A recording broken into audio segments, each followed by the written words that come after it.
conocimiento es simplemente memotecnia. El conocimiento es saber cosas, es el saber enciclopédico, pero el saber enciclopédico no te hace sabio. Yo puedo ser e ignorar todas las cosas y ser sabio a la misma vez en todas las cosas y en todos los aspectos de mi vida. Y el libro de los Proverbios, en el libro de los Proverbios Dios pondera la sabiduría por encima incluso de la inteligencia. Está completamente por encima la sabiduría y el sabio que el inteligente. O sea que el problema para Dios no es nuestro coeficiente intelectual, sino cómo las enseñanzas que llegan a nuestra alma son aplicadas. El que las aplica y el que sabe cómo aplicar las enseñanzas del alma, ese es el sabio. El necio es el que puede ser muy perspicaz, puede tener un coeficiente que esté en el tercer escalafón de Mensa, puede ser lo que sea, pero para Dios es como un trapo de inmundicia todo eso. Pero el sabio ese es el que habla bien la palabra. Entonces, ¿cómo procurar la sabiduría? Ya hemos visto algunos proverbios y nos sigue hablando desde el primero hasta el último de los proverbios, ¿vale? Así que con esta breve introducción, no es que los proverbios no tengan inspiración divina por su practicidad, todo lo contrario. Esa practicidad es producto de la enseñanza divina. O cuántas de nuestras oraciones son, digámoslo así, cuántos de nosotros oramos por saber de qué está compuesta la atmósfera del planeta Venus, o cómo son allá el sistema de las Pleiades, Orión, Alfa Centauri. Nuestras oraciones están encaminadas allá. No, nuestras oraciones están encaminadas a solucionar nuestra vida práctica, ¿cierto? Por los proverbios hablan de las cosas prácticas. ¿Me estás gozando en silencio, Sari? No, que me apareció. Vale. Ahora sí, vamos a Proverbios 11. Perdonen la introducción tan larga. Verso 1. La balanza falsa es abominable a Dios, mas la pesa cabal le agrada. Esta es una forma desde la antigüedad, porque normalmente los judíos tenían para sus transacciones las balanzas, las famosas pesas, ¿cierto? Y muchas veces las balanzas eran adulteradas para ganar. ¿Quién no conoció alguna vez por allá el viejo zorro de la carnicería o de la verdulería que tenía por allá hechizadas esas? Sí, aplica hoy también. Sí, las balanzas o los taxímetros. El famoso muñeco que llaman en los taxímetros. Para que cuente más. Eso es completamente de antes y de ahora. Simplemente cambia de forma, pero es lo mismo. Es una manera de estafar. Entonces, aquí nos están hablando de la justicia. ¿Recuerdan la famosa diosa Temis? Los que estudiaron Derecho. ¿Cómo pintan a Temis? ¿Y qué representa Temis? Que no es la editorial, pues, aquella de Leguleyo. Exacto. Es decir, porque la balanza está equilibrada, la diosa Temis tiene los ojos vendados. No necesita mirar porque su balanza está equilibrada. Eso es una manera de simbolizar, de ejemplificar la justicia, ¿cierto? Entonces, aquí Dios nos está hablando a través de algo completamente del quehacer diario de los judíos, la ejemplificación de la justicia. La balanza falsa es abominable a Dios, mas la pesa cabal le agrada. Detrás de la soberbia viene la deshonra, con la modestia va la sabiduría. Entonces miren, primero Dios habla en este proverbio sobre la pesa, es decir, sobre la justicia. Entonces,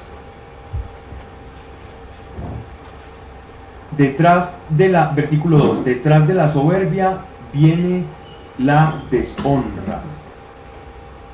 Si hay algún pecado en las escrituras, en todo el grueso y en el contenido de las escrituras, yo me he dedicado a ver cuál o cuál es como el pecado más gravoso o que más afecta nuestra relación para con Dios. Y he encontrado dos, y uno más grave que el otro. Y el primero es la soberbia. El segundo es la hechicería. Esos dos pecados parece que afectan la relación con Dios de una manera tal que es incluso muy complicado como resarcir ese daño. Y sobre todo por la soberbia, pero es que tiene la explicación del por qué el arrepentimiento para el soberbio es más difícil, está en su propio, digámoslo así, como en su propio pecado.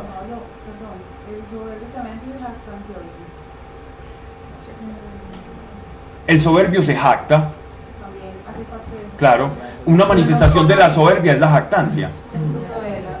Es un fruto de la soberbia, un fruto podrido del árbol podrido que es la soberbia. Recuerden cuál es la antípoda, cuál es lo contrario de la soberbia. La humildad. ¿Y cuál es la definición de humildad? La verdad. La verdad. Si la humildad es la verdad y quien camina en humildad camina en verdad, entonces quien camina en soberbia camina en la mentira, camina en un engaño. ¿Y cuál es el engaño? Que yo no necesito a nadie, que yo en últimas no necesito a Dios. La soberbia es el creer que yo no estoy conectado con todos y con todo, que yo no estoy conectado con Dios, que yo no estoy conectado con los demás. Eso es soberbia. Y como la soberbia es mentira, estoy como caminando con los ojos vendados, pero no como la diosa Temis de la justicia, no, estoy caminando con los ojos vendados porque estoy caminando en fango de mentira, en ilusión. ¿Qué dice nuestro Señor, esta palabra? Cuando Él dice, y buscad la verdad, porque esta verdad los va a hacer a ustedes libres. Si la verdad es la humildad, entonces la humildad nos va a liberar. ¿Por qué? Porque nos va a hacer ver las cosas tal cual como son. Me va a hacer ver el papel que yo desempeño, mi rol como ser humano, como hijo de Dios, dentro de toda su creación. Entonces el humilde no es el que camina despacio con la cabeza agachadita y con una Biblia debajo del brazo diciéndole Dios le pague a cualquier persona que le hace un favor. Eso no es humildad. Eso, no estoy diciendo que eso sea malo, no, eso es muy bonito, y que es así, muy bonito, no, simplemente eso no es humildad. Humildad es caminar en la verdad de quién soy yo, respecto de Dios y de respecto a los demás. El humilde es aquel que sabe su papel respecto de Dios y respecto a los demás. Y si yo sé que respecto a los demás son mis hermanos, entonces ¿cómo me comportaré yo frente a los demás sabiendo que son mis hermanos? De una manera humilde, pero humilde en verdad, porque son mis hermanos y yo a mi hermano le sirvo, ¿cierto? Y respecto a Dios, si yo sé que Él me creó y tiene un propósito para mí y que quiere conocerme y que quiere extenderse a través de mí, ¿cómo me va a comportar con Él? Pues lo voy a buscar. Entonces esa humildad es la verdad, ¿no? Y la soberbia es todo lo contrario. Todas estas virtudes que acabo de decir respecto de la humildad, trasladémoslas, pero en sentido contrario, hacia la soberbia. Va a ser todo lo contrario. Me va a alejar de Dios y me va a hacer creer, que yo estoy por encima de aquellos que son mis hermanos. Por lo tanto, estoy caminando en una mentira. No porque Dios nos dice, vea, es que pórtense bien, ámense mucho, no. Es porque esa es la manera en que Él nos creó. Esa es la verdad. La soberbia es caminar en mentira porque Dios no nos creó de esa forma. Entonces cuando yo me pongo por encima de otro, estoy caminando en mentira, en engaño. Y Dios no quiere que nosotros permanezcamos en engaño. Entonces por eso es que Dios rechaza al soberbio, porque el soberbio está ciego. Y es difícil para el soberbio reponerse de su ceguera, precisamente porque la soberbia te va a alejar más de Dios. Entonces es muy difícil, y a veces la vida tiene Dios utiliza circunstancias en la vida, como le ocurrió al apóstol Pablo, por ejemplo, para que él tuviera ese cimbronazo cuando iba de camino a Damasco. Pero Pablo no fue sobre, pues por ejemplo cuando decía que uno podía confundir la actitud de él con soberbia, cuando él decía que ellos son... Carta a los Gálatas. Sí, es verdad, eso se lo decía a los corintios, pero Es la verdad. Pero Porque recu- la gente ve eso como que ay, pues, bueno, Sí, pero no. Es que es más, Manu, el desconocimiento o digámoslo así, como el significado errado que uno tiene sobre esa palabra, que lo que en realidad está pasando, porque si estamos hablando de la verdad, él estaba siendo sincero con lo que decía. Es que no, como decía Pablo, no se trata de que yo esconda mis talentos, sino antes que los ponga al servicio del otro. Bueno, entonces uno conoce como todos los principios de Dios en la palabra Sí. y te ofrecen una relación personal con Dios a través de Jesús, pero tú no lo aceptas, estás siendo soberbio. sí, está haciendo y mucho, porque el conocerlo te hace aún mucho más soberbio. Y miren lo que pasa detrás, que viene la deshonra con el soberbio, porque tarde o temprano la verdad siempre sale a la luz en todo, siempre. Todos vamos a conocer la verdad, los que caminemos con el Señor. Y trae deshonra, porque ¿de qué te creías tú cuando en realidad eras esto? Cuando la verdad se pone ante ti como un espejo, no hay nada que hacer. Eso es como pena, ¿ok? Deshonra es eso, es esa honra que tú querías tener, la vas a perder. En vez de honra vas a tener sí, Opuesto a- exacto, prefijo de anulación. Con la modestia va la sabiduría, con la modestia va la sabiduría. Entonces primero nos hablan de la justicia y nos hacen una sentencia. La justicia es la balanza, ¿ok? La dejan ahí porque más adelante van a volver a tocar en el proverbio ese tema, pero dicen, detrás de la soberbia viene la deshonra, con la modestia va la sabiduría. Algo modesto es no algo que se esconde, como estaba diciendo Sebastián, es algo que se expone al servicio de, eso es algo modesto, es un comportamiento modesto. La integridad guía al hombre recto. La propia malicia es la ruina del pérfido. Me gustaría escuchar esto en otra versión. Aquí tengo varias, pero para no moverlo mucho. Alguien que puede ser una Valera, Dios habla hoy, Jerusalén. La integridad guía a los honrados, la falsedad arruina a los desleales. Esa está muy buena. Esa es Jerusalén. Sí. Una Valera, ¿quién tiene por ahí? La integridad de los rectos los encaminará, pero destruirá a los pecadores la perversidad de ellos. Santidad destruye a los perversos. Ok, honestidad. La humildad servirá como de guía a los justos, y la nobleza acarreará a los pecadores su perdición. Esa está bien. Pero vamos a tratar aquí porque hay muchas sinonimias. ¿Y ven cómo cambia? Y no es lo mismo íntegro que honesto. Aunque se pueden ser utilizados como sinónimos. ¿Qué es íntegro? ¿Qué es una persona íntegra? Es una persona que conoce principios y los aplica. Justo, coherente. No hasta allá. Porque es que el justo es como una persona sin mancha. Justo es aquel que hace la voluntad de Dios. La voluntad de Dios y actúa en alguna Sí, ese es el justo. Ese es el justo. Entonces, el justo es íntegro, ¿cierto? Pero todo íntegro es justo. No, yo puedo ser íntegro en lo moralmente correcto.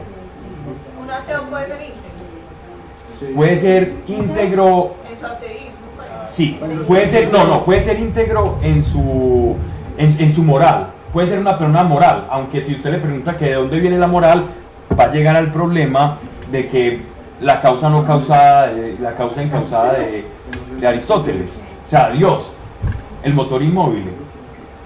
Entonces, de alguna u otra manera, el que se pregunta por qué existe la moral, termina inmerso en los cuestionamientos sobre un creador. Pero para no desviarnos, estamos hablando de muchos sinónimos acá, pero entonces vamos a utilizar íntegro. ¿Por qué? Porque viene con mayor relación, esta es una nácar colunga, ¿cierto? Viene con mayor relación, esta versión, a eso me refiero, con el contexto del proverbio. Íntegro es alguien que pone en principio, los principios que tiene los pone, ¿cierto? Entonces, la integridad guía al hombre recto, o sea, los principios que conoce y pone en práctica son su guía. El conocimiento de esos principios es la guía. Por ejemplo, cada uno de estos proverbios, mujer que quiera ser íntegra, el 31. Si una mujer dice, hey, yo quiero ver qué es ser una mujer íntegra respecto a Dios, proverbio 31.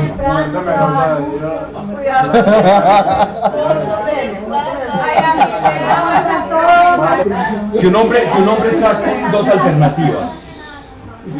está con dos alternativas, dice, bueno, tengo... Dos mujeres.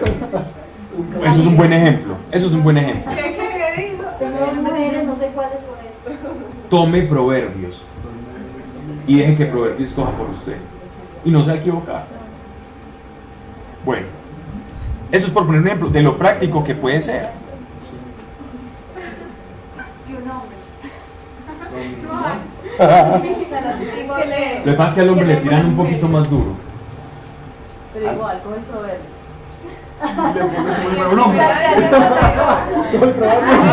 Si usted quiere hacerlo a la inversa, tome los consejos que le da Pablo a Timoteo o a Tito en una de las cartas y diga, voy a chulear estas. ¿Cierto? Diga, esto. ¿Qué estas? Y eso es un eso es un termostato para saber si sí o si no. Perdón. Sigamos.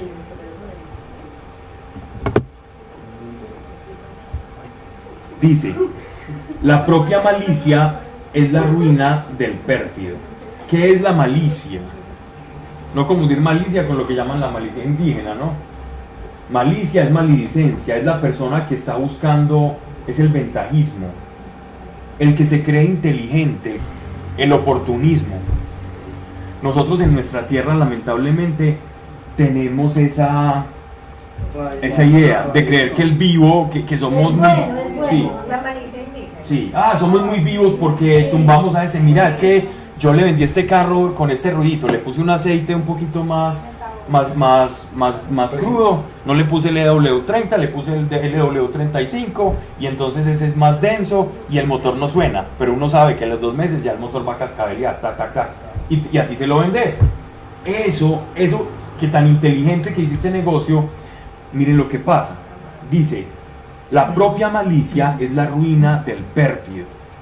Esa maledicencia, ese pensar en ese ventajismo va a ser tu propia ruina. Y eso que sembras vas a cosechar. Y el que cree ser vivo, Dios lo va a rodear de otros vivos que vivan de él. Verso 4. De nada sirven las riquezas el día de la ira. El día de la venganza. Es lo mismo. Venganza, juicio, ira, se refiere a lo mismo. ¿Por qué ira, Pablo? La palabra ira, Sí. en el contexto del Antiguo Testamento, uno de los atributos de Dios, ¿cierto? Hay atributos nombrables, innombrables, tangibles e intangibles. Dentro de uno de ellos, de esos atributos de Dios, se encuentra la ira. La ira está relacionada con la justicia. La ira en Dios no es un arrebato o un capricho, no. No es que se enojó con usted, entonces lo coge a correazos cósmicos.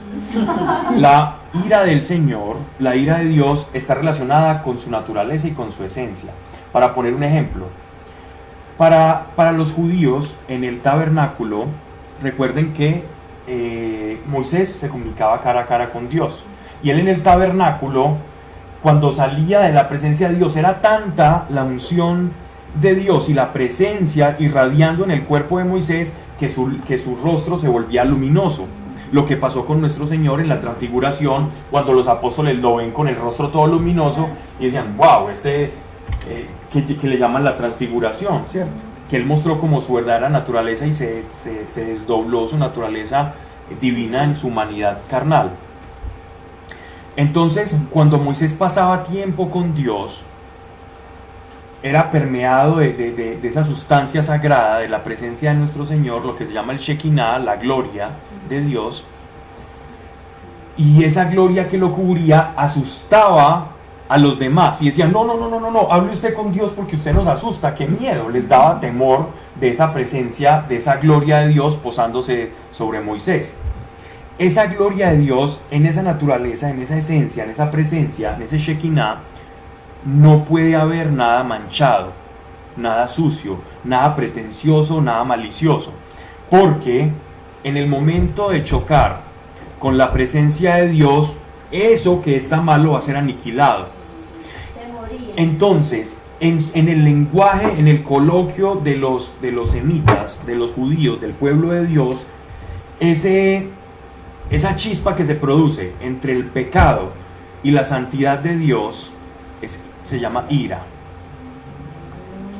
Todo aquello que entra es como entrar como hacer una fogata y usted tira el palito de paleta ahí quedó. A eso se le llama ira de Dios, hablando ya en un lenguaje muy técnico, pues, pero para hacerme entender que no es una ira emocional de capricho, de que estoy bejuco con ustedes, entonces llévense, no. Su naturaleza. Exacto. Con el pecado cuando se encuentra con esa naturaleza de Dios. Es lo mismo. A eso le conocemos como la ira de Dios.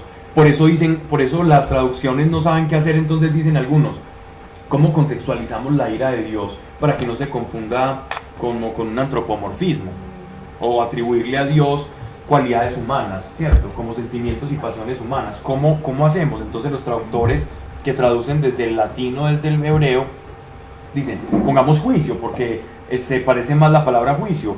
Ira puede confundir, pero la traducción más literal es ira, ¿cierto? Que por ejemplo en Apocalipsis la relacionan muy directamente con la consecuencia del pecado es del eso, hombre. es que la consecuencia del pecado es que cuando se junta la naturaleza de pecado y la santidad, hay chispa. Por eso mismo nos arrojaron del paraíso. Uh-huh. Por eso cambia la naturaleza. Exacto. Y empezó la degradación. Algo queda como en el aire para alguien. ¿Alguien quiere decir algo?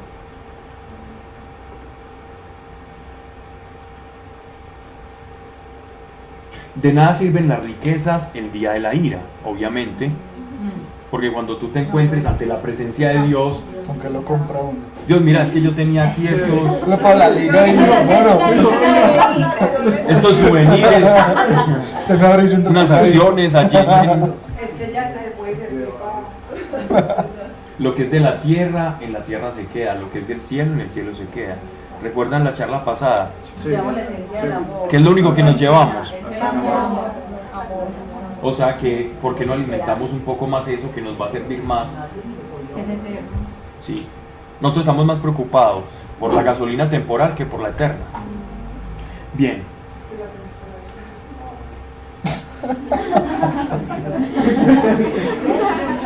Que la temporal es muy cara.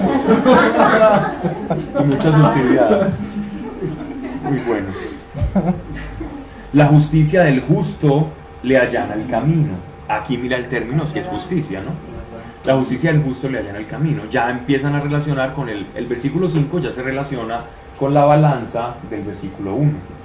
La justicia del justo le allana el camino. El malvado cae por su misma malicia.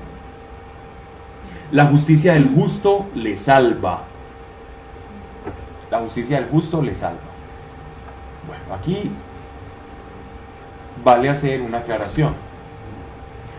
Esta no es, aquí no se refieren a la justicia salvífica, a la justicia del Mesías, a la cruz, que ese fue el acto mayor de justificación del ser humano. Cuando Dios, por ejemplo, una manera de explicar la ira de Dios, la crucifixión, es el acto en que nuestro Señor se recubrió de todos los pecados de la humanidad y ante la presencia de Dios hubo un aniquilamiento de su propio cuerpo. El cuerpo de nuestro Señor no fue prácticamente destruido por el pecado. Fue destruido, por eso dice molido por nuestros pecados, es decir, fue destruido por nuestros pecados. No, que uno para entender eso Solo, ay Dios mío. Bien. Solo imposible, con el Espíritu Santo, derecho. Bien. Lectura rápida en clase de Biblia. Dice, entonces esta justicia que salva al justo es aquel que pone en principio pone como principio lo que el Señor, los consejos del Señor o el principio de vida son los principios de Dios. Ese es el justo y esa justicia lo va a salvar del día malo, va a hacer que la providencia de Dios esté con él. Un ejemplo de hombres justos en la Biblia, hay uno que es casi que prefigura a nuestro Señor Jesucristo, y es José, el intérprete de los sueños, que fue un hombre que fue justo delante de Dios. Él hacía la voluntad de Dios. Él tenía un sueño, por ejemplo, y le contaba a sus hermanos y le decía: oh, yo vi como unas estrellas que se postraban ante mí, y fuera de eso, entonces el papá va y le regala el manto multicolor, y entonces los hermanos sintieron envidia, además porque era el más joven. Y normalmente los más jóvenes eran los que menos heredaban. Los primogénitos eran siempre los que tenían prelación frente a los demás hermanos.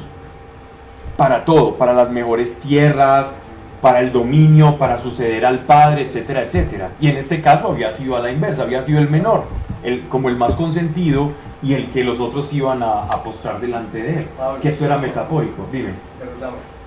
Yo hablando de José, él fue el que llevó al pueblo, él no se dio cuenta, pero lo llevó a la esclavitud de los egipcios, porque él estaba allá y llegó su papá y llegaron sus hermanos, y a él se quedaron, y él quedaron esclavos de los egipcios.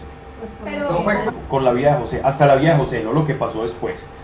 Lo que pasa con José es que él es un prototipo, él prefigura a Cristo, ¿no? Él fue un hombre justo, y como hombre justo, ¿qué le pasaba siempre? Prosperaba, pues después. Y salva, a pesar de circunstancias, pero a pesar de circunstancias difíciles, siempre salía, es decir, siempre era salvo. En la cárcel también lo preferían y se ganaba como la gente. Ustedes no han escuchado un salmo, a ver si alguien refresca la memoria, que se llama la aflicción, o que lo llaman como el justo que está afligido.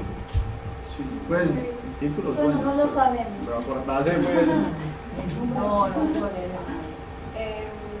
O hay uno que llaman el salmo del pobre. El salmo del pobre, por ejemplo, es un justo que está afligido, que es muy bonito, y ese se canta muy lindo en hebreo. Ese salmo, de que se considera el salmo del pobre, es un pobre justo. es el que dice que la oración de luz es un plazo. Exacto, ese es un anahui, es un pobre. Es el mismo cuando dice: bienaventurados los pobres de espíritu, porque ellos serán escuchados, serán consolados, todas las bienaventuranzas. El reino les pertenece, de los pobres de espíritu. Esos pobres de espíritu son justos, clamando en medio de una circunstancia difícil. Entonces el pobre espíritu no es un mentecato, el pobre espíritu es una persona que es justa, que procura la voluntad de Dios, pero está pasando en un momento difícil. Ese es un hombre justo. Y por eso David, que era un hombre justo delante de Dios, él pasaba por momentos difíciles, por diatribas de su vida, dificultades, momentos crudos, y aún así salía avante en esas situaciones por la gracia de Dios y por esa justicia que procuraba practicar esto. Con relación a José, para no dejar eso como en blanco, ¿qué pasó? Pasan 400 años donde existió, digámoslo así, esto no lo dice la Biblia, pero arqueológicamente los que han trabajado allá, como en las excavaciones allá en el norte de Egipto, cerca de los deltas del Nilo, que era donde estaban las ladrilleras, ahí hay unas praderas, ¿cierto? Y esas praderas fueron ocupadas por un pueblo que se llamaba los Ixos. Los Ixos eran pueblos semitas. Las vasijas y lo que se ha encontrado de ellos es que tenían barba y que pastoreaban. ¿Y quiénes tenían barba y pastoreaban? Los semitas, los judíos, ¿cierto? Y ellos estuvieron ahí pastando 400 años. ¿Qué pasó? El pueblo de Dios, y esto ya lo dice el libro del Éxodo, se olvidó del Dios de Abraham, de Isaac y de Jacob, y le dejaron de rendir culto. Y ahí es cuando ocurre toda esta circunstancia donde Dios tiene que levantar a un caudillo, a un avatar llamado Moshe, llamado Moisés, o sea, que significa sacado del agua, porque así fue la circunstancia en la que lo sacaron. Porque dice que Dios se acordó de su pueblo cuando los egipcios vieron que el pueblo judío estaba creciendo mucho en las estepas. Entonces el faraón comenzó a decir, eso fue Tutmosis II, dijo, venga, esta gente está creciendo mucho, en cualquier momento nos pueden hacer frente y se vuelven un peligro, ¿por qué no mejor esclavizarlos?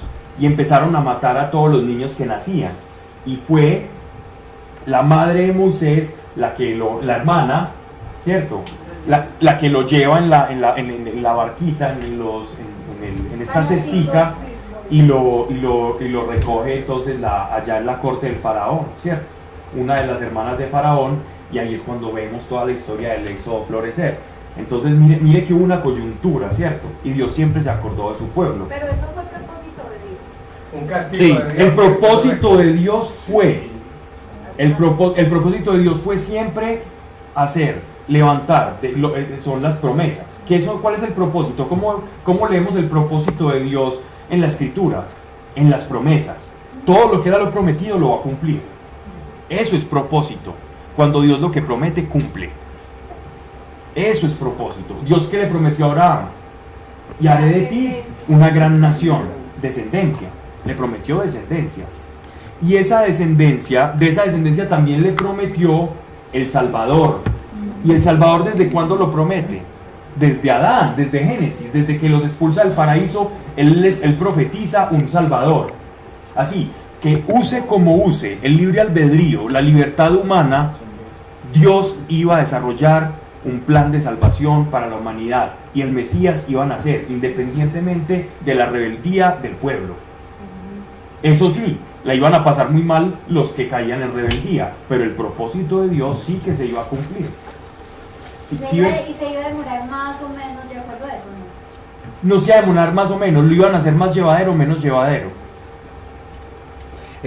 Todo eso está profetizado desde el tiempo de Jacob. Jacob le profetiza sobre sus hijos y les narra todo lo que va a pasar con ellos, el tiempo que van a durar en Egipto, los 200 años de Es el último capítulo de triunfalismo Génesis. y los otros 200 de esclavitud, que entre otras pues uno sí lo puede ver de esa forma, pero también es ver la misericordia y la fidelidad de Dios, porque bajo el amparo y la protección de Egipto, Israel crece en número de personas, pues iba creciendo. Dicen en Génesis que ellos entran como en número 73 personas en una tribu y salen más de 200.000. Entonces pasan un momento maluco, como dice Pablo, porque se alejan de Dios, pero a fin de cuentas Dios termina obrando todo para beneficio del pueblo. Y la tierra prometida se las da. Claro. Los castiga, pero después les da la mano. Pero sabes una cosa, Luis, que ni siquiera es castigo, es la consecuencia de los pecados de uno. Que uno a veces tiene a Dios como el castigador, el del látigo, pero no se da cuenta que a fin de cuentas son los pecados de uno, los errores de uno lo que lo están llevando. Alguna vez Pablo hablaba sobre la practicidad de los judíos para aplicarlos o para dejarse guiar por los mandamientos, que ellos lo ven todo como si fuera una especie de mapa, y las leyes, las normas, los decretos que Dios deja son como esa forma de ir esquivando esos tropiezos de la vida. Uno a veces que no hace caso y se va y se mete de bruces donde no se tiene que meter, pero en realidad todo está diseñado para el bien de uno. Yo creo que el placer de Dios es ver que uno le va bien. Más allá que está obedeciendo, no, es que le está yendo bien, por obedecer, sí, pero la consecuencia es la que él disfruta. Es que mira que él mismo lo dice, él nos dice, he puesto en sus manos la vida o la muerte. Te pido, escoge la vida. Es decir, es su deseo que escojamos la vida, pero existe el otro lado. Y en el Nuevo Testamento, cuando a través del apóstol Pablo dice, es que es como si Dios rogara, y eso ya son palabras mayores, como si Dios rogara a través de nosotros, vuélvanse al Señor. De hecho, recordemos algo importante, y es la parábola del hijo pródigo. El hijo pródigo pasa mal por su propia cuenta. Él se va de la casa, y al irse de la casa la pasa muy mal, y va y le toca limpiar las cocheras, se mete con bandidos, le roban el dinero, todo lo dejan en harapos, pero él hace teshuvah, es decir, vuelve a casa, y cuando vuelve a casa el Padre lo recibe. Esa es la mejor expresión para referirse al pueblo de Israel. El pueblo de Israel, cuando se alejaba de Dios, la pasaba mal, pero cuando volvía a la casa, la pasaba mejor. Y la mejor forma también de entender lo que significa arrepentimiento, que es volverse. Sí, la palabra arrepentir es volver, este teshuvah en hebreo, que significa volver a casa. Yo creo que yo no lo pues, la clase pasada yo ponía un ejemplo con mis papás. Yo me imagino como a mi papá. Mi papá nunca me quiere pegar, pero si me la gané. ¿Crees eso, verdad? Pero si uno, si le dicen no lo haga, y no va y lo hace, pues le pegan la pena. Entonces es como lo mismo, o sea, Dios siempre quiere lo mejor para uno, pero el pecado de uno es el que hace las cosas. Sí, es verdad. Como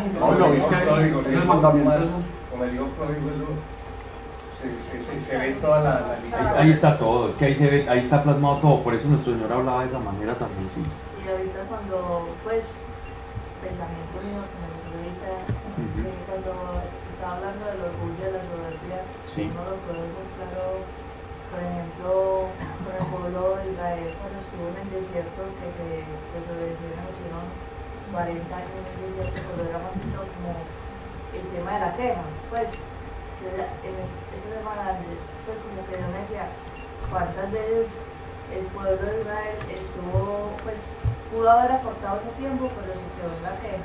¿Cuánto tiempo se queda uno en una queja que están alargando los procesos de Dios?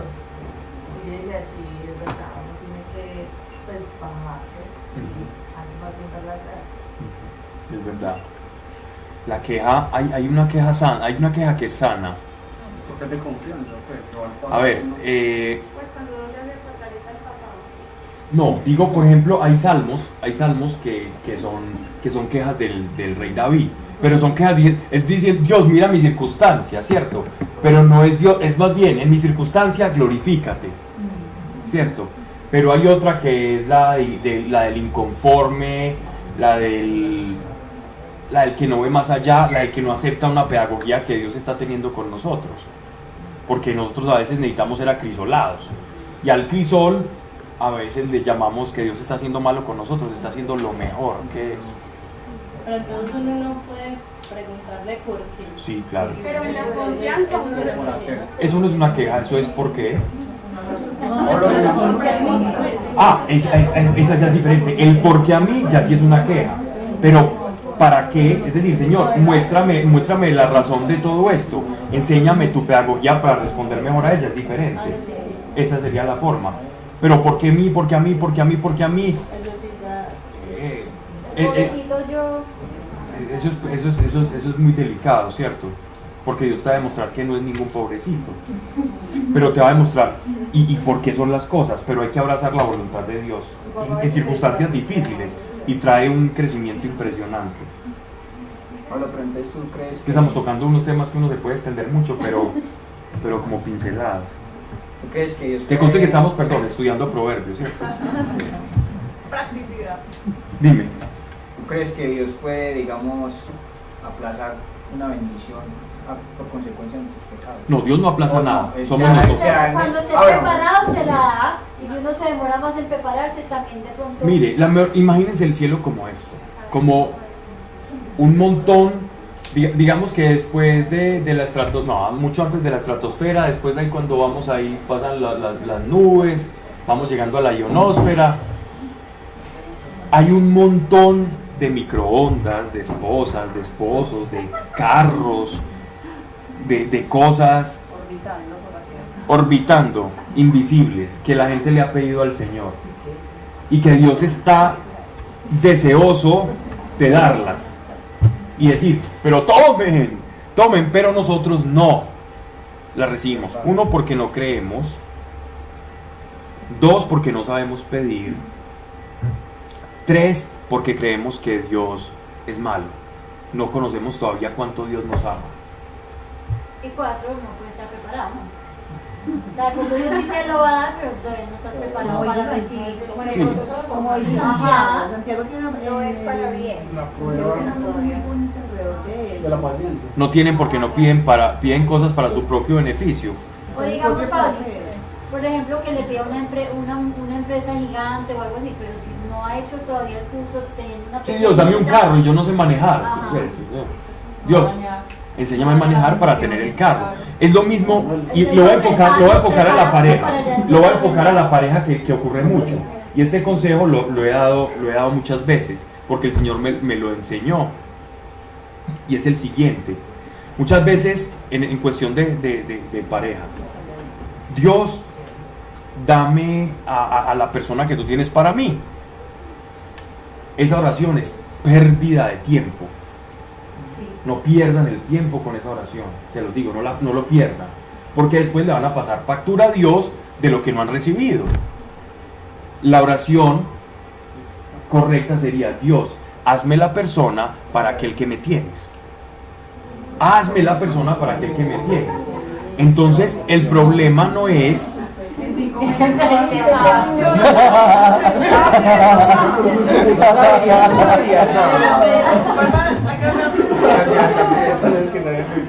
porque entonces digamos que Dios no, voy a decir una cosa que me suena chocante, pero digamos que Dios no fuera el Dios que es, sino que fuera un Dios tonto y nos diera todo lo que le pedimos. Entonces tiene a una mujer bien buena, bien honrosa, que ha cultivado su relación con él, que camina en el Evangelio, y llega un granuja de primera, una tarbán, un calavera, recién ingresado al Evangelio, ¿cierto? Y empieza ahí todavía luchando. Entonces el hombre derrumba todos los días y todo eso, y se da la bendición haciendo la fila para entrar al antro y lo que sea. Pero está empezando, digamos que está empezando, no la pongamos tan cruda. Tiene buena intención, ¿cierto? tiene buena intención. Muy buena intención. Y este personaje, ¿cierto? Ora entonces: Dios, dame la persona. Y Dios le tiene ya a la mujer de Proverbios 31. ¿Cierto? Y llega la chica súper dulce, súper bonito. Los primeros 3 meses son muy bonitos y todos son santos, pero ya después empiezan a destapar las verdades ocultas del alma, ¿cierto? Y empiezan a salir a flor de piel, tal cual somos, tal cual Él nos concibió. Y ella dice: Señor, me siento estafado.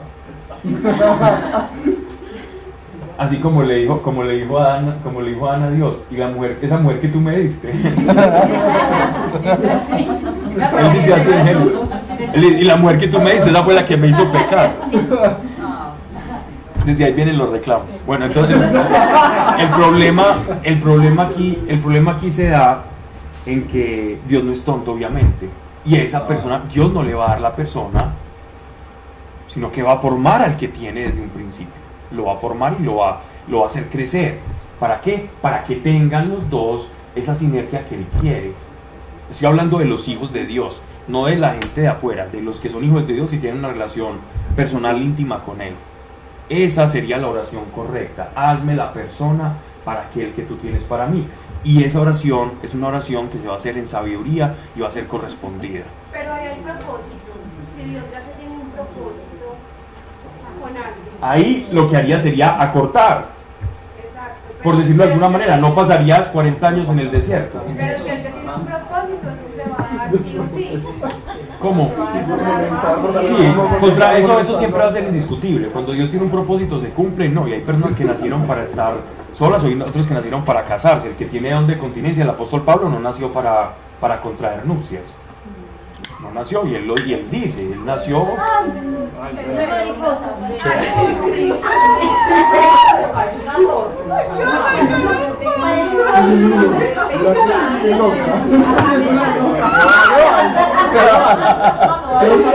Eso es una política. Una mariposa,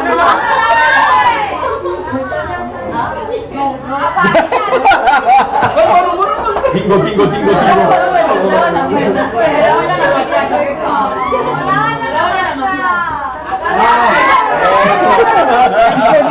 Es una política.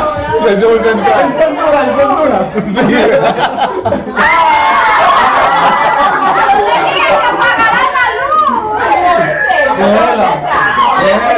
Eso no hace nada. Puedes escribir en Julia, que fue que salió, ¿no? ¡Apaguen la luz! Apaguen la Pablo. Apaguen esa. Pablo, ¿Qué se hizo? eso que decías ahora, eso no hace nada. Déjala No, yo tranquilita. no voy. No es demasiado grande, pues. Eso no hace nada. Se me lavaron los puntos. Los puntos de la corta. Pablo, porque hablamos sobre los mandamientos y el profesor también se une. Ya salió. No, ya lleva. Esa la mujer que necesita Sebastián. Yo me digo que en la vida pasa, yo no tengo pulsado. Vea, Proverbios 31, vea. Esto ni los mariposas. Mujer virtuosa. Claro, voy a aprender. Yo tengo que aprender las dos. Ok. Bien, ya pasado el trance. Para los que nos están escuchando, vea, fue que entró una polilla. Ya. Una polilla. Un dragón. Ese es un dragón. De comodo y todo. Pasó una cocatriz volando aquí. Por el escándalo, mejor diga, vayan a llegar. Vamos a quedar más cura por ella. Una cocatriz, un wyvern. Bueno, vamos entonces a Una gárgola. una gárgola. Bien. Pablo, pero la pregunta que ella estaba haciendo, ¿sí es verdad? O si es así, que digamos si Dios te tiene a una persona, ¿siempre vas a terminar con esa persona? No. Porque también Porque es no, eso también escogemos a lo mismo de ahora. Hay cosas que Si usted no escogió, si usted no esperó, si usted no fue inteligente, Y no se si la usted puede no mostrar. no vio el que era, se puede Lo que dijo Pero Pablo, por en el los preceptos de propósito. Dios. Si usted no, los principios de Dios, miren los Si Dios le principios de revela Dios. el propósito, siempre se va a cumplir. Siempre se cumple. Si Dios se lo revela el El propósito. propósito fue la Pero entiende. Si le revela a la persona, es el propósito. Porque si viene de Dios, es el propósito. Pero si no, es seguir los principios. Y si no, es seguir los principios. Se Exacto. puede equivocar. Claro.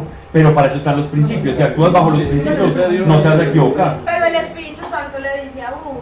También. Idealmente, pero realmente. No, dependiendo de la relación que tú tengas con Él. Si te sientes flojo en tu relación con Dios para escuchar su consejo, su consejo de manera sobrenatural, porque de eso estamos hablando, ya está su revelación acá, ya está su mayor consejo acá. Guíese por los principios y no se enrede para no chocarse. Te lo dijo un amigo ayer. No había dicho vos hace rato.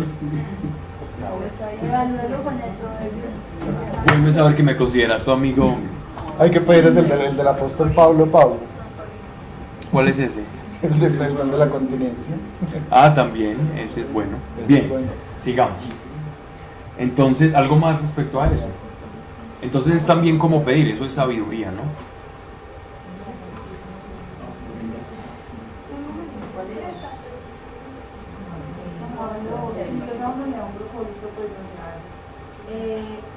Puede que se le pase a mis hijos, o sea, porque mira, ahorita estaban hablando que él empezó a vivir desde el Mesías, desde muchísimo antes. Estaba profetizado, sí. Pero si él a mí me dice algo y yo había pensado que era para mí, puede que sea para mí. Sí, pero como Abraham. Pueden haber, sí, pero Para entonces- uno individual no. sí, y la manera en cómo interpretas, ya eso es demasiado personal. Pero Dios a los padres le habla de los hijos.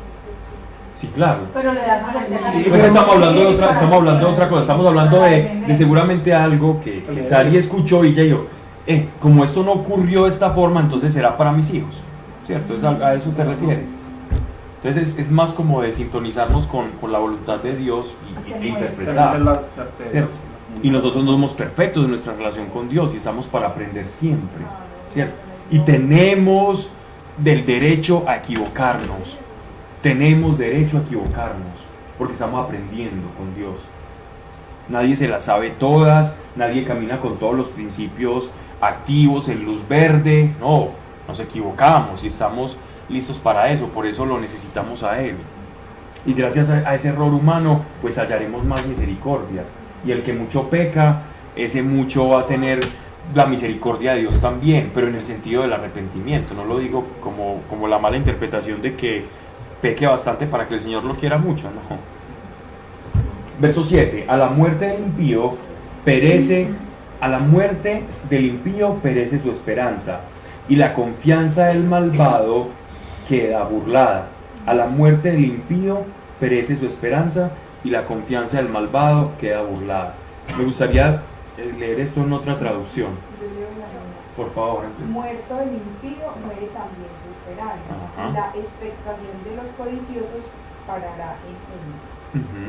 Cuando los perversos mueren, sus esperanzas mueren con ellos, porque confían en sus propias y deficientes fuerzas. Exacto. Entonces, tiene lo mismo la relación como con las riquezas, ¿cierto? Nada de acá nos podemos llevar, y si yo lo que hice fue malo, pero conseguí cosas, ¿cierto? Conseguí cosas en medio de mi maledicencia para la vida post-mortem, no hay absolutamente nada. Y estamos hablando de personas que todavía no sabían cómo era la vida futura. Ellos no tenían la revelación en este estadio del mundo. Sí, no, ellos no sabían qué pasaba. Ellos especulaban, pero ellos no tenían la revelación de qué les pasaba a ellos. Ellos tenían las premisas del Espíritu. Antes de Cristo no. Sí. Sí, porque ellos Pues, pero entonces, ¿por qué profetizaba? Sí, por eso. Sí, claro, el Espíritu Santo bajaba sobre determinadas personas, descendía una infusión del Espíritu Santo, pero el Espíritu Santo no habitaba en ellos. Era una influencia. Y el Espíritu Santo... les hablaba pues a la... Exacto. Y si la persona moría, se retiraba la unción. Es que de hecho la unción iba y venía. ¿Recuerdan la diferencia entre la presencia del Espíritu Santo y la unción del Espíritu Santo, cierto? No. Eso fue más o menos, lo hablamos en junio del año pasado. La presencia del Espíritu Santo Y la unción. La presencia del Espíritu Santo es tal cual su ser, ¿cierto? Su ser manifiesto, que lo podemos sentir o no. El Espíritu Santo siempre está con nosotros. Una vez una persona recibe al Espíritu Santo, no dice, ay, estoy sintiendo cosquillas. Pero el Espíritu Santo está morando en él, porque es espíritu, ¿cierto? Es espíritu. Una vez una persona recibe al Espíritu Santo, y esta es la promesa más hermosa, nunca, jamás lo va a abandonar. Y si se desvía Pablito de los caminos de... No lo va a permitir. lo entristece. Vas a pecar y lo vas a entristecer. Pues es lo mismo, entristecer, contristar, contrito y humillado. Tú lo puedes entristecer, pero él no se va a alejar. Pablo, y eso se siente. Nunca fueron creyentes Y nunca lo recibió. y nunca lo recibió. De hecho, es una manera de demostrar, tú fuiste un simpatizante, nunca lo fuiste.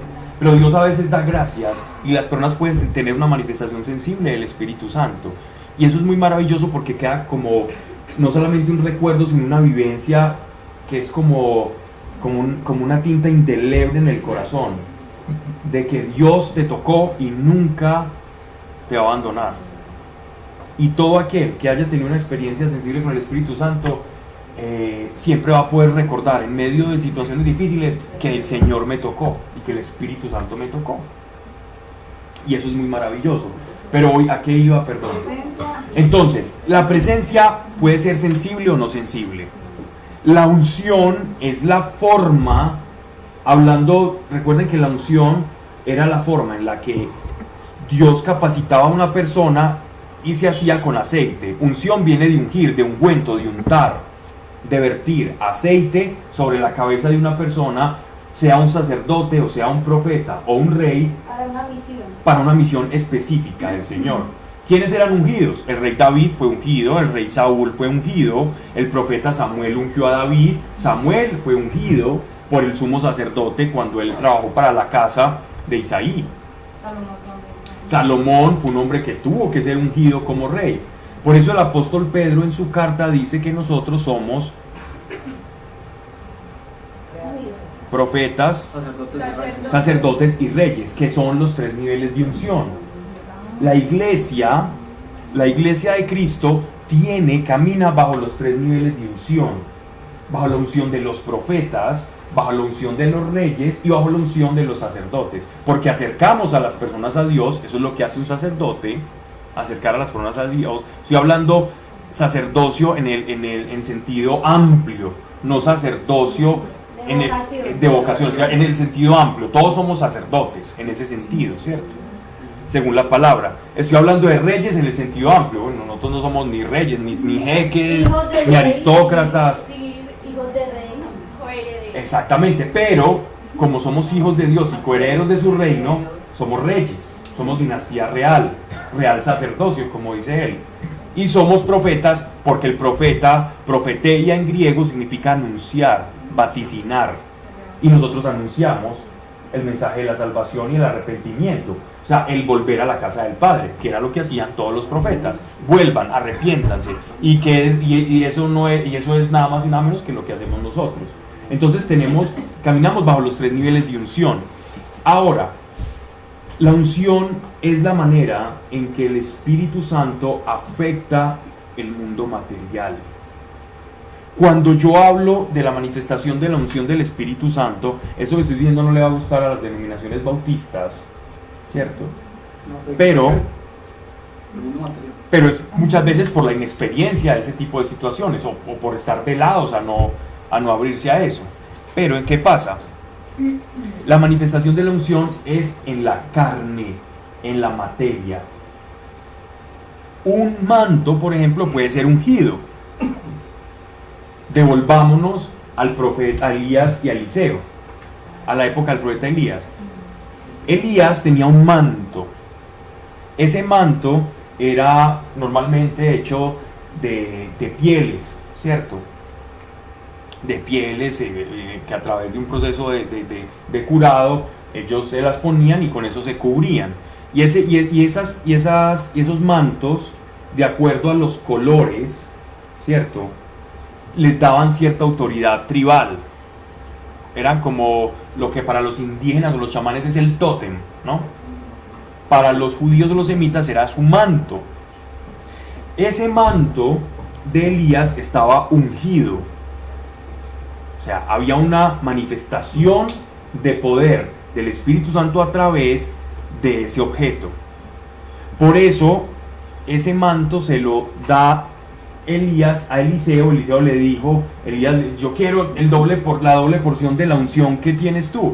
Y él dice: bueno, si usted me alcanza a ver cuando yo me vaya, cuando Dios me lleve, porque ya Dios le había anunciado que lo iba a llevar, ¿cierto?, en los carros de fuego al cielo. Cuando usted me vea, si lo logra hacer, va a tener esa doble unción. Y cuenta en el libro de Primera de Reyes todas las peripecias que le tocó pasar a Eliseo para no despegársele a Elías. Pecado no. Tuvo lo que el doble. Y cuando Elías estaba yendo, él fue corriendo y se le prendió del manto y Elías se lo pasó y él no se desprendió de ese manto y recibió la doble porción de unción que estaba sobre el profeta Elías.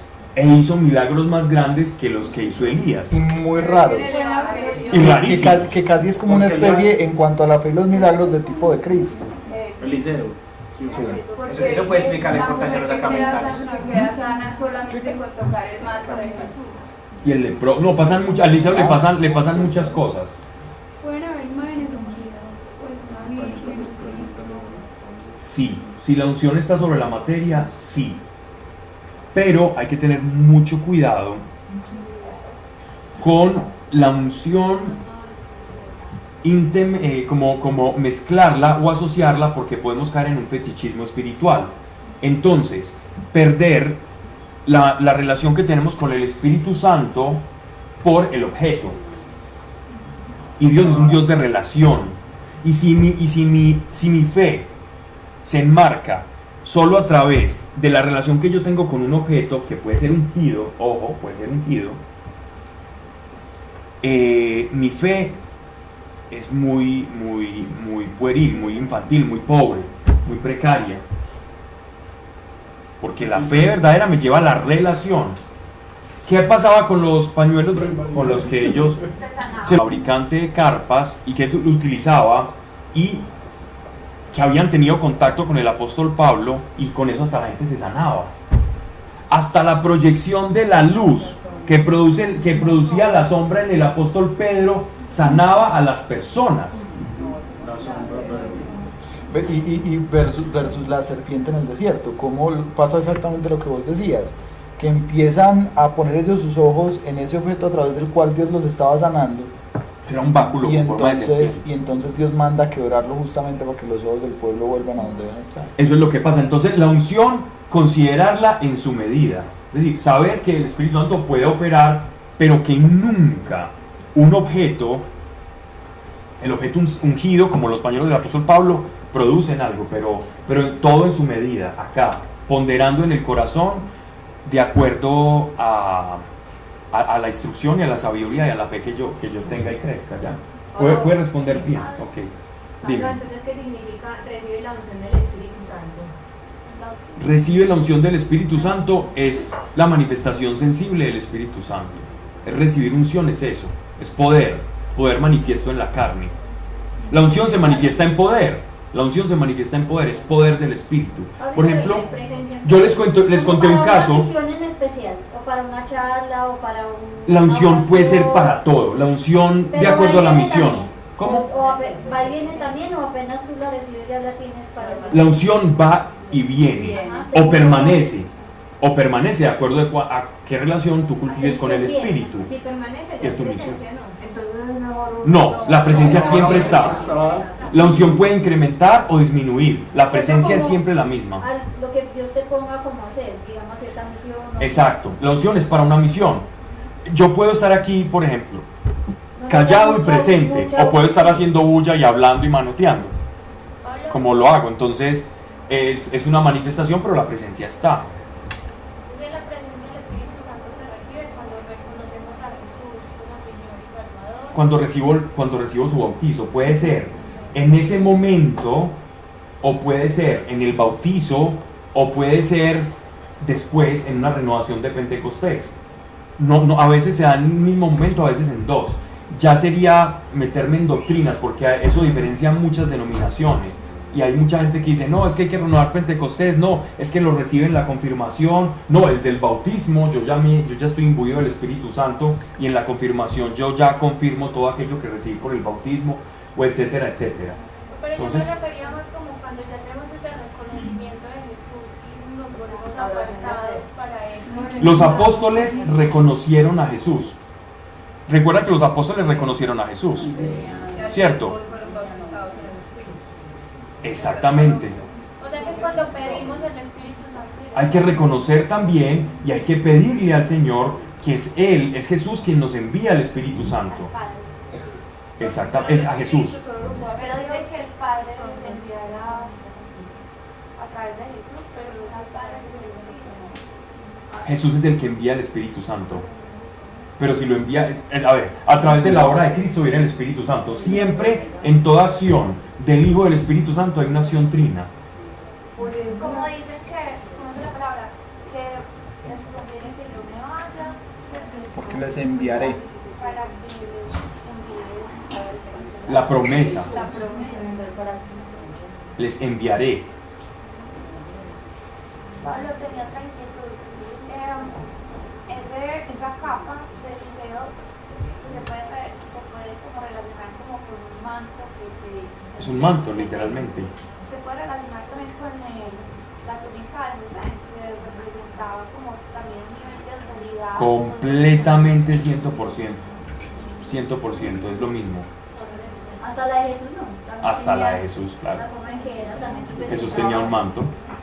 Pero entonces ya al día de hoy uno dice, pues si yo construyo mi relación con Dios y a medida que yo construyo mi relación con Dios y viene la unción del Espíritu Santo, entonces para que manto, pues, con fe.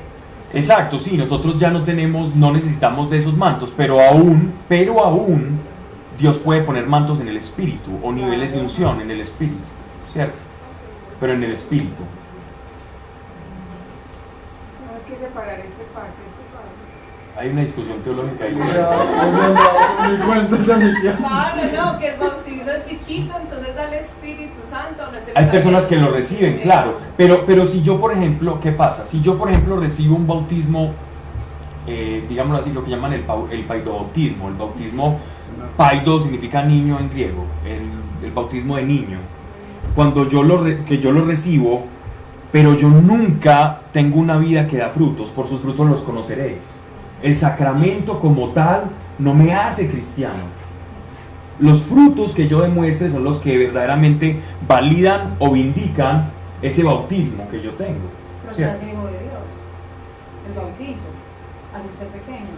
Sí. No, porque tiene que creer, si grande no cree, no es hijo de yo Dios. digo que es cierto, Pablo. Es decir, el sacramento como tal, ojo, el sacramento como tal son medios de gracia. Estoy hablando del catecismo, ¿cierto? Voy a hablar del catecismo. Eso es católico. No, estoy hablando del catecismo. Catecismo no es católico. Sí, por eso, estoy hablando del catecismo católico. ¿Qué son los sacramentos? Son medios de gracia, no es la gracia, son Sí, medios son medios de gracia. para adquirir gracia. Perfecto. Entonces yo puedo tener el medio, pero si no tengo la disposición, no lo tengo. Por ejemplo, hablemos de la confesión.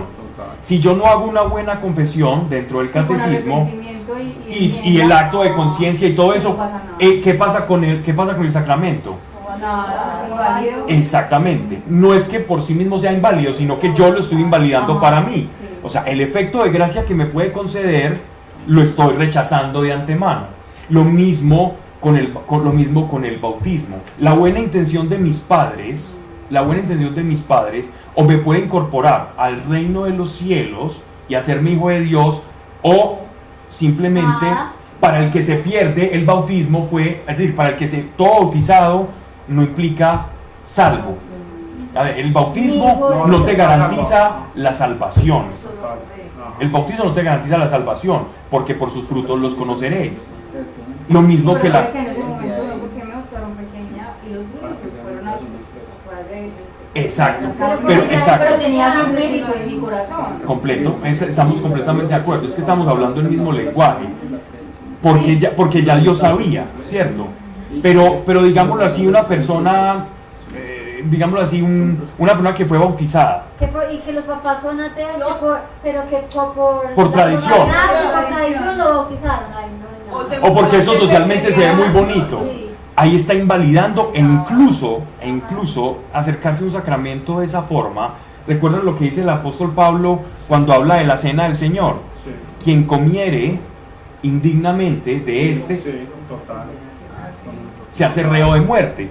Es lo mismo. Entonces, si yo utilizo el bautismo como un efecto meramente tradicional, o porque se ve muy... Es que yo he escuchado estas palabras, es que se ve muy mañé no bautizar a un niño. Sí, Es que yo lo he escuchado. No, Estamos Pablo, hablando también, honestamente. y con los otros sacramentos también lo usan. Con el El matrimonio. O sea, es muy ordinario. El matrimonio se convirtió en algo social. O que no me lo reciben en el depende de las colegio, personas. o que por eso. Entonces, ¿qué pasa? El sacramento depende y está unido a la intención y a la praxis correcta del mismo sacramento. Pero Pablo, una pregunta, o sea, si al final el que se bautiza es el niño y el niño no es consciente, por más buena intención de los padres, es el niño. Pues yo lo veo así, o sea... O sea, digamos que el niño se muere recién Precisamente por eso es que los bautizan. Por eso es que surgió el paidobautismo. Pero ya cuando uno crece, hay mucha gente bautizada. Pero que para eso es la confirmación. Y no practicante. Para eso existe la confirmación. Para confirmar la fe. Pero incluso se confirman, y lo digo por mi experiencia, mi conversión fue muy posterior. Yo me confirmé y yo no Pero había una semilla. Sí, ahí está el Señor de todas maneras. Pero había una semilla. Por ejemplo, el colegio que tanto critiqué, donde estudié, ¿cierto? Terminó sembrando semillas que ocultamente germinaron en algún momento de mi vida. Así que vale la pena. Digo que eso espiritualmente tiene su Trascendencia, obvio. Trascendencia, obvio. Ya el Espíritu Santo queda muerto en esa persona. No, que nunca lo no, vio. no, no, no, para Por nada. decir algo así, pues nunca No, no, vivo no. el Espíritu. Lo mismo, vámonos a las oraciones. Cada oración que hizo tu abuela, tu mamá, por el hijo díscolo, por el que está descarriado. Esas oraciones producen. Nuestra conversión muchas veces fue producto de alguien orante detrás de nosotros, que nosotros no sabemos quién fue. Una abuela, una vecina por allá conversa, una viejita que contaba maíces, lo que puedan imaginarse. Y ahí estábamos nosotros. Si no sabes, uno cree que porque no los ve como con una relación personal con Dios. Nosotros no podemos juzgar eso. Exacto, las abuelas, por ejemplo, no sabían las cuestiones que la relación personal con Dios, y mi Maya sabían rezar el rosario, ir a la misa todos los días, y eso a ellas a su día les funcionó, porque finalmente Dios ve la intención del corazón. Entonces, sí, para resumir, perfecto, es eso. Para resumir con el bautismo, hay una discusión muy grande que se formó, y esto hizo generar muchas divisiones, incluso dentro del protestantismo, sobre si el bautismo se debía hacer a los niños o ya grande. Estas son discusiones bizantinas, pues estamos reviviendo el año 1600 y el año 1700. Pero las escrituras es muy clara y dice que tenemos que ser bautizados en el nombre del Padre, del Hijo y del Espíritu Santo. Sí o sí. Sí o sí. Está en la responsabilidad del conocimiento que tenemos nosotros con lo que dicen las escrituras para hacerlo nosotros y con nuestros hijos.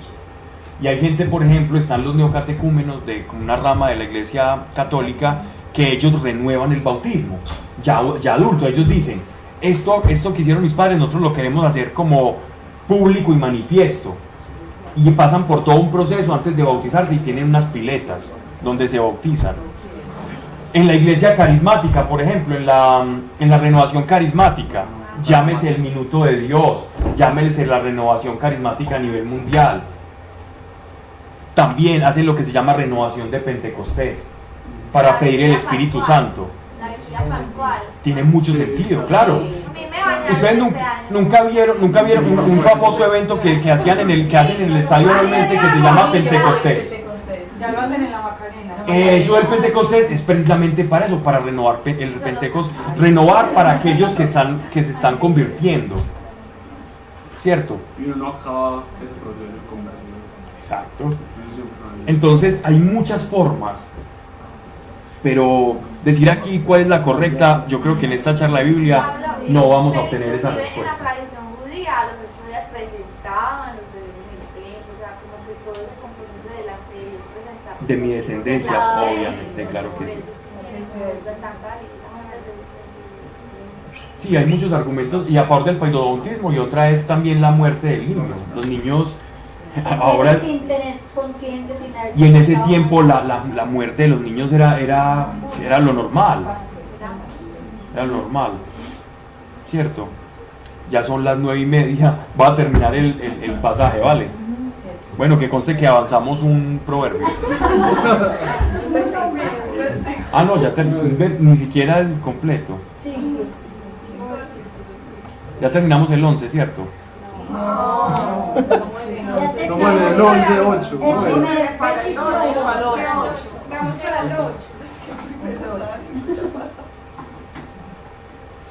El justo es librado de la tribulación, pero el impío entra en ella y en lugar de él. Es lo que narra Apocalipsis, la justicia de Dios.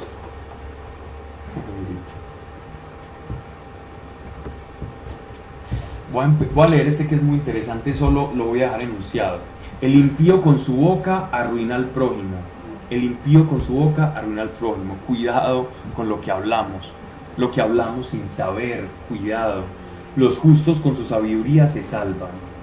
La prosperidad del justo alegra la ciudad, y cuando perecen los impíos, hace fiesta. La bendición del justo engrandece la ciudad, la boca del impío la abate. El insensato desprecia al prójimo, pero el prudente se calla. El chismoso descubre los secretos. El hombre fiel lo encubre todo.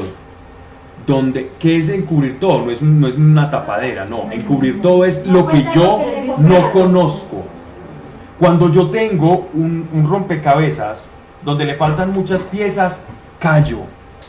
Cuando tengo todas las rompecabezas, hablo. Esa es la diferencia entre la prudencia y el insensato. Cuando tenga todas las piezas, hablo. Si no, si se puede, si es prudente. El hombre fiel lo encubre todo. Donde no hay gobierno, va el pueblo a la ruina. En la abundancia del consejo está la salvación. Andará en ansiedad el que sale fiador de otro. Andará en ansiedad el que anda de fiador de otro. El que rehuye la fianza vivirá tranquilo. La mujer prudente es gloria de su marido. A esa querías llegar. Me Mi conoce. versión dice la mujer agraciada. La mujer de ella es Prudente. Ella es frente, Recibe audacia. ¿dónde va prudencia? Eso sí es la del siglo XXI. Eso sí. La mujer prudente es gloria de su marido. ¿Por qué? ¿Por qué dice eso? Porque el atavío de la mujer virtuosa es la prudencia. La mujer prudente es gloria de su marido. Trono de deshonra es la mujer que aborrece la justicia. Los perezosos carecen de bienes, pero los laboriosos adquieren riquezas. Como hoy no hay mucho que explicar, entonces por eso lo íbamos a decir, aunque sí quería llegar allá. Vamos a terminar con una oración y darle gracias al Señor. Padre, gracias por cada persona que ha venido, Señor. Hemos hablado de muchas cosas, pero lo más importante es que conozcamos a tu Hijo Jesucristo para poder completar la obra que ha de ser completada, Señor. Y esto solo puede ser así si sabemos quién es tu Espíritu Santo y comenzamos a caminar de tu mano, Espíritu Santo, porque tú estás con nosotros aquí y ahora, y solamente en ti Jesucristo será glorificado en nuestras vidas, Señor, porque ese es tu trabajo, esa es tu misión, y nos complace el que mores y vivas en nosotros y no permitas que entristezcamos, que conmovamos a tu Santo Espíritu, sino todo lo contrario, mediante Él, mediante la relación que tengamos contigo, Espíritu Santo, podamos crecer en el conocimiento de Dios y que nuestras vidas verdaderamente te glorifiquen y la obra de nuestro Señor Jesucristo, así sea. Amén. Bueno. Capítulo 11, verso 9.